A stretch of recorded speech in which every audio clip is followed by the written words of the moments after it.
Günaydın dostlar. Burası çadır kurduğumuz Dilberdüzü. Kaşgarların altındaki kamp yeri. Bu şekilde.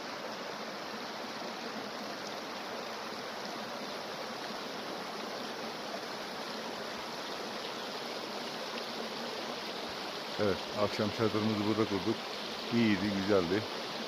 Kuş sesleri, muhteşem bir manzara.